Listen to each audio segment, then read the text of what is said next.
Hello guys, how are you doing today? It's Cookie FM back for a new series on the new game, Football Manager 2019.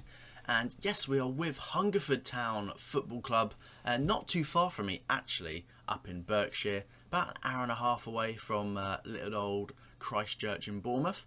So yeah, this should be a good series. I'm going to link Hungerford Town's Twitter in the description, so make sure you check them out on Twitter. And you know, if you live close by, go and give them a watch.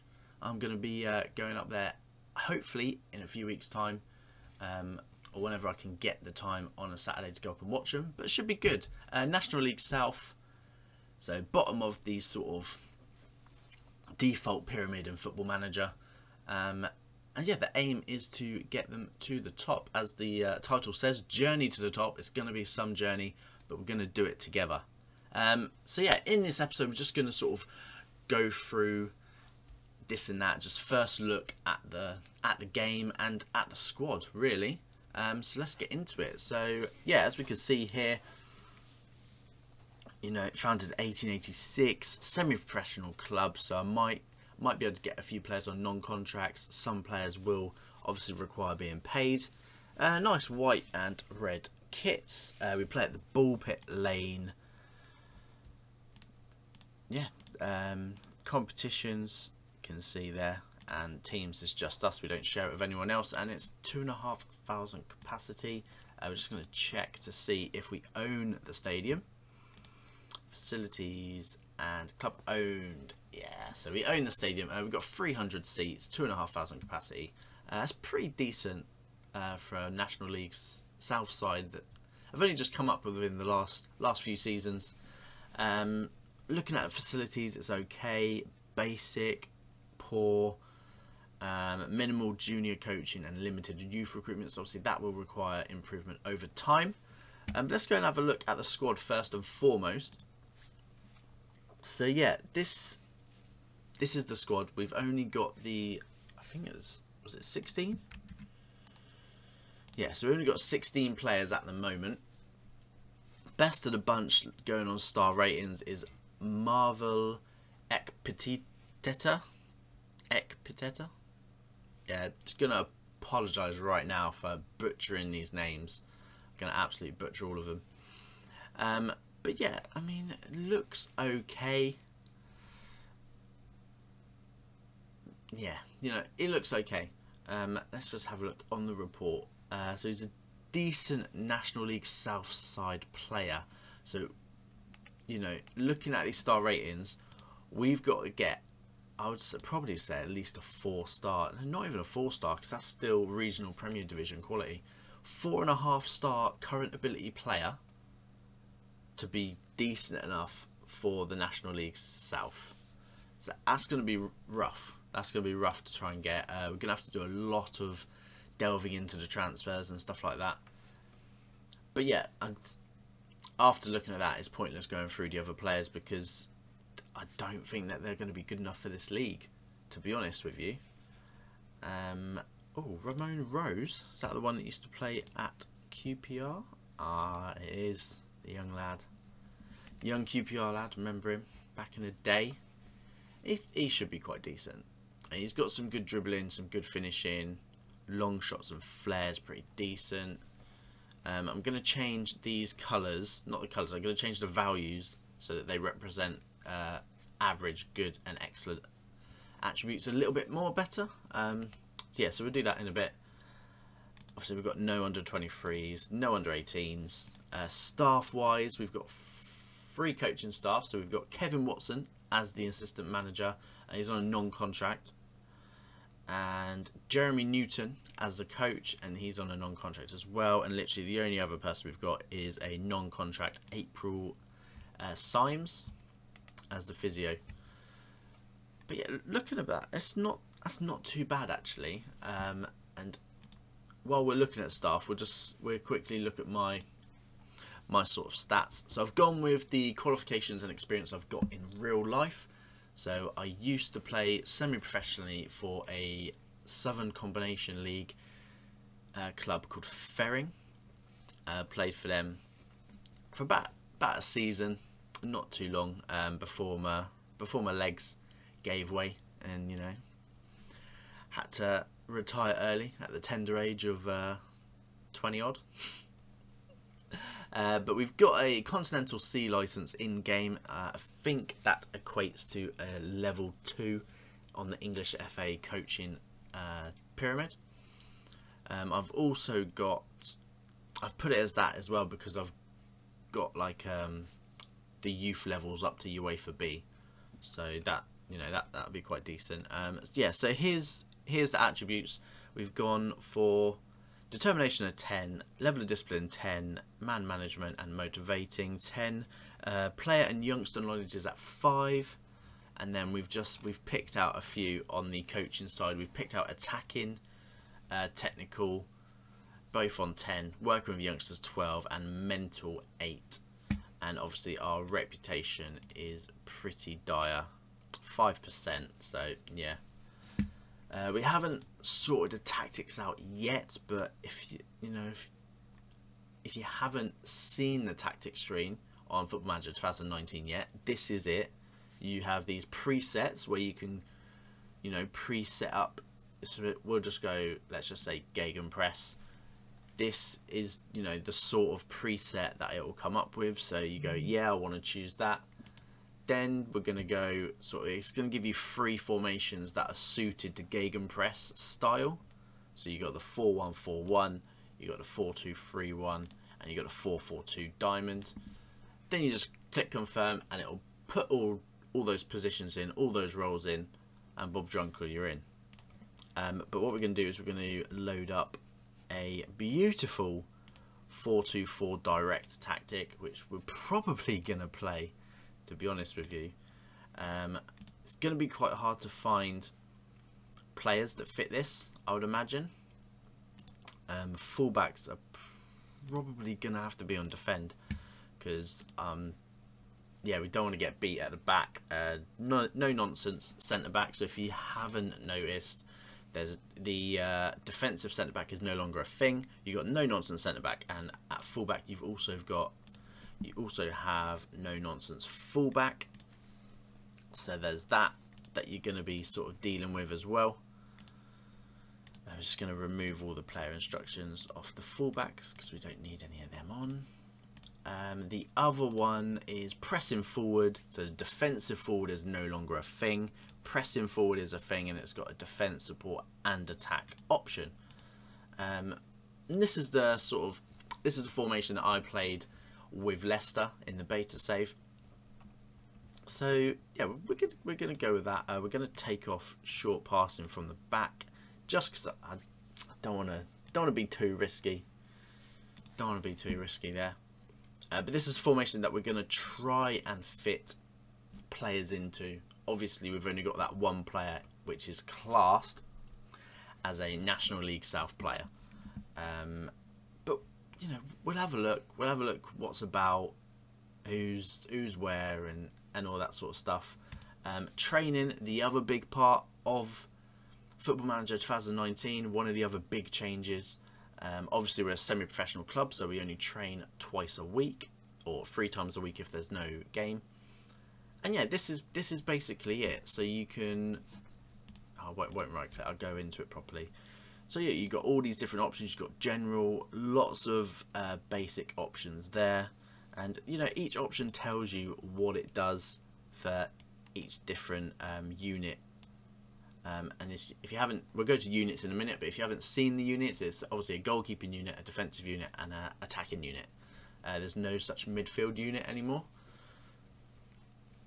But yeah, one thing to point out, if you want to focus on stuff in training that's going to affect directly your match play, match preparation, this is what you need to do. So match tactics, that will definitely affect your match in the upcoming preparation. So teamwork obviously affects teamwork. Defensive shape will obviously affect defensive shape, you know, going into the match. Attacking movement, that will affect your attackers. And obviously match practice is just a full 11 aside practice match focusing on the next fixture. Then you sort of whittle down, you got the sort of specific areas now. You got attacking, defending, going into technical, some more possession type tactical, goalkeeping, you know, set pieces. You can absolutely focus on set pieces now. So if you want your team to be like the new Stoke, you know, practicing those long throws and, you know, corners, free kicks, everything else, you can focus on that in training. Physical, so this is sort of more focused to pre-season, and then new training regimes of extracurricular, so that's sort of community outreach and team bonding, helping your team glue together, get to know each other better and perform better on the pitch as a result. So yeah, that's sort of what you can do. I'm just going to set this up. We're in pre-season, so I'm just going to set this up now to how I probably would in a real life pre-season. So we've got Rangers there. I'm going to change the fixtures because I like to change the scheduling and, you know, do my own friendlies and stuff like that. But yeah, we're going to do endurance training. Then we're going to work on set pieces. Same with that. Going to do some resistance training, then work on set pieces. And that will be sort of our first week. Now, obviously, if you're at a fully professional club, all of these scheduling sessions will be available. I would advise you not to have free full sessions during the week. Now, obviously, if you can, then you could do, say, endurance set piece delivery and, say, community outreach or team bonding, or, you know, something like that. That's not really taxing, and it might be worthwhile in the end. But yeah, we've got Rangers there, but we're going to change that. We're going to change that. So you can go fully into the calendar, and you can literally plan out your whole season of, you know, training, and you could literally do it the whole time. If you like the way you've set up for a certain session, so this is like pre-season for me, so if I like that, I can go and save it, make it in schedule, save it, and then just, you know, copy and paste it into this bit by clicking pre-season early and then going into here. But what you will notice is once that week is gone, so you've gone in the future, you've gone past the 1st of July, you're now into the second week on the 2nd of July, you cannot go back and copy it. So if you like it, you've got to copy it like here and then paste it. Yeah, that's sort of what you got to do. So schedules, units we've spoken about, and yeah, you can swap and change players. So if I want to play with attacking fullbacks, I might put my right back into the attacking unit or something like that. We're just going to leave it blank at the moment. New tutoring system, mentoring. We're just going to set up a first group so you can have a look. Obviously, we're probably not going to set up a group because they're all balanced personalities. If I had, say, a professional or a model citizen or a perfectionist or, you know, ambitious or loyal, you know, the good personalities, determined, those sort of personalities, I'd whack them in there, throw a few of these balanced in, and then hopefully over the coming weeks the like good personality traits would sort of share off to the other ones, so you wouldn't see so many balanced personalities. But we've only got balanced personalities in the squad at the moment, so we're going to leave that alone. Individual training we're going to come back to, but yeah, I'm going to train them on, you know, the position that we're going to be playing. So this left back, Daniel Bailey, he's going to be focusing on fullback defend. Okay. Rest, so this is really important. So you get to choose at specific condition rates of the players. So this conditions how much training they do. So this is just how I set it up. There's no sort of right or wrong way, but I have found less injuries doing it this way. Whether they develop at the rate they're supposed to develop using this system remains to be seen. And then obviously coaching assignments looks a little bit different, but it's exactly the same as before. And yeah, we're just going to set that up like that. We've only got us, assistant manager, and a coach. So yeah, we'll just go through our messages now. Welcome to Hungerford Town. Yeah, so the usual stuff that you've seen in FM18, the usual, you know, conversations, press conferences, that sort of thing. Welcome me to Hungerford Town. Let's get the meeting underway. It sounds like a great idea. Love to learn more about the club. Of course I would. We don't want to put extra pressure on ourselves by adding philosophies. It's not the sort of thing that we want to do. Yeah, press conference, easy. And then yeah, we're just, you know, coming on to our coach now, Kevin Watson. I haven't looked at him properly, but once I've looked at him, and we'll decide whether he's going to stick around or not. No, we don't want to play the under 21s because there's no players in there, or under 23. Sorry. Yeah, send me your opinions. Provide me backroom staff stuff. Awesome. So yeah, we've gone through tactics, new signings and transfer obligations. Obviously, these are just all in our team anyway. They're the ones that have come in. No injuries. Responsibilities we'll go through at some point. Yeah, just current transfers. And yeah, before we started recording, I did get onto the coaching course. So we are aiming to get our Continental B license in 6 months. And Hungerford are covering the cost, which is very nice of them indeed. Background, yeah, so Hungerford have won the Hellenic League back in the day. I think that's probably Hellenic League is 9th tier, so 2009 probably. Yeah, because they came runners up in English 8th tier in 2013. But yeah, it's, you know, it's a good platform to build on. A local, well, I say local, it's within an hour and a half from me. And yeah, so scouting. I've seen a lot of people query about what to do. This is just how I set it up. So during the transfer window, my scouts or whoever's in charge of getting me the scouting meetings, it's going to come back to me every 2 days outside the transfer window, every 2 weeks.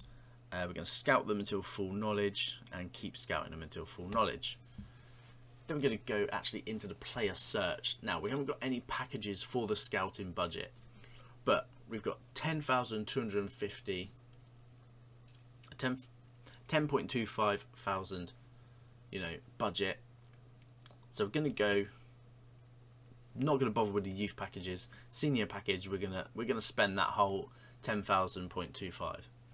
Yeah, that's just going to give us extra players to look at in the player search. That's all that does.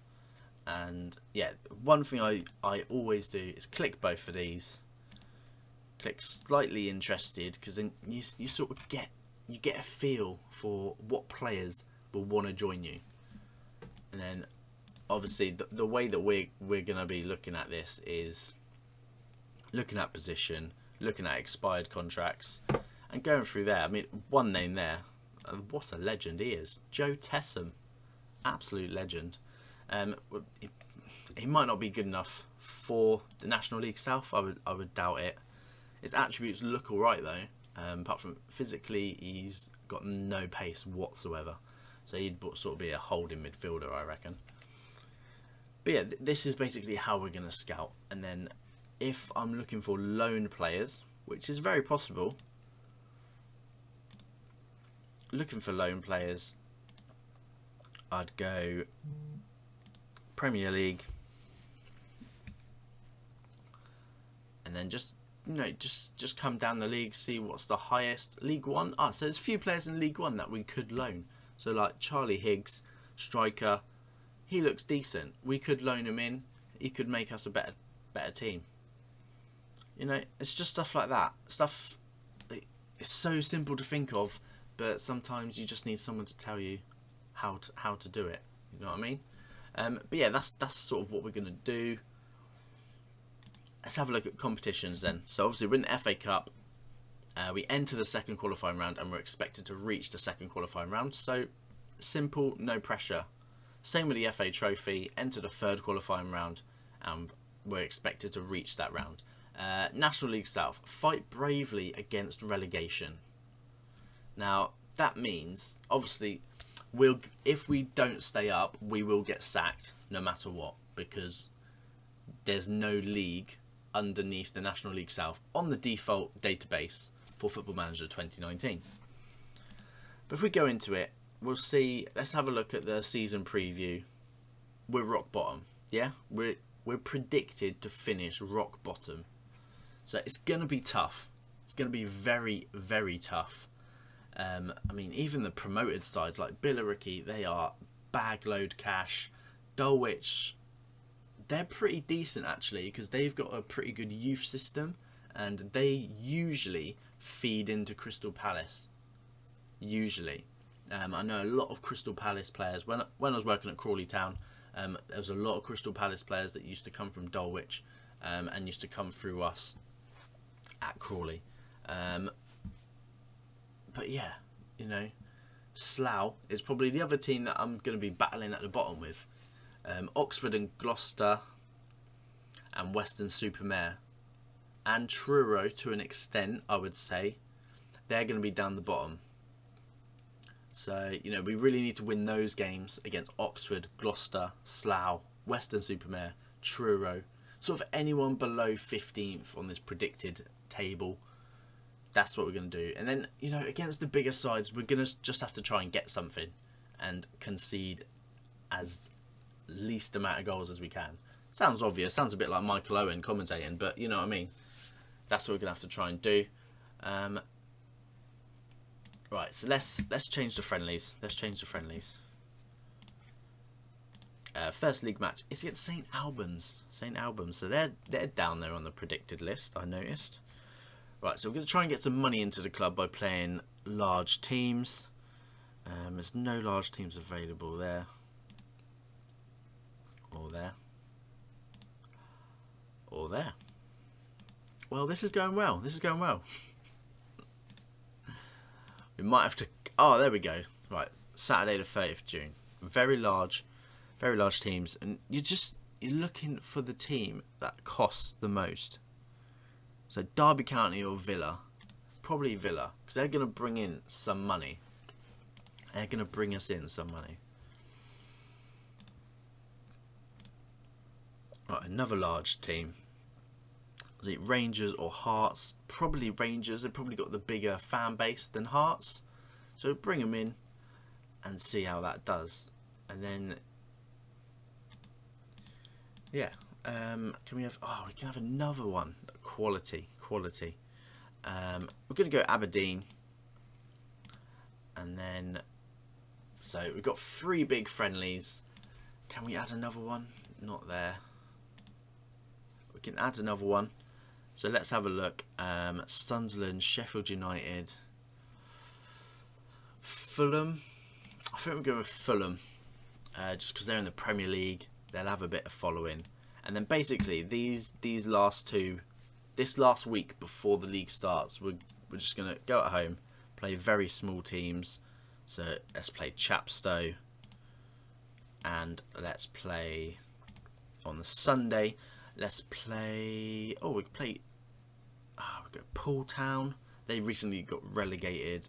Bognor Regis. Let's play Poole Town. Local to me. So yeah, that's sort of the friendlies that I'm going to do. That's how I work it. That's hopefully that should improve our finances. And we should be getting 30 grand for each big friendly that we played and £1,000 for each small friendly that we played. So hopefully this budget will go up. I know in FM19 they sort of dwarfed it, so you couldn't make as much money, but there was sort of a cheat way in FM15 or 16 where you could make like tournaments before the season and you can get like millions of pounds of budget. That's not what I'm after. I'm just after bringing in a little bit of cash, a little bit of float, so that we can play around with. Because if you look at our projection, it's not good. It's not good. We're going to have to perform well in the cups, you know, get that prize money, and, you know, effectively stop paying all these players that are clearly not going to be a vital part of how we do things. So in the next episode, we're going to be looking at sort of the first league game. We're going to come through. We're going to look at how we've done in pre-season. We're going to come back. St Albans, first game of the season. That's going to be in the next episode. But yeah, thanks for joining me today. Really appreciate it, and it's been great going through this sort of unknown team that I've heard of them, but I've never managed them on Football Manager. And I just want to say thank you to Hungerford Town Football Club on Twitter for, you know, getting in touch and making me their manager on the sort of esports platform. But yeah, do all that good stuff. Hit the notification bell, like, subscribe, and we'll see you next time.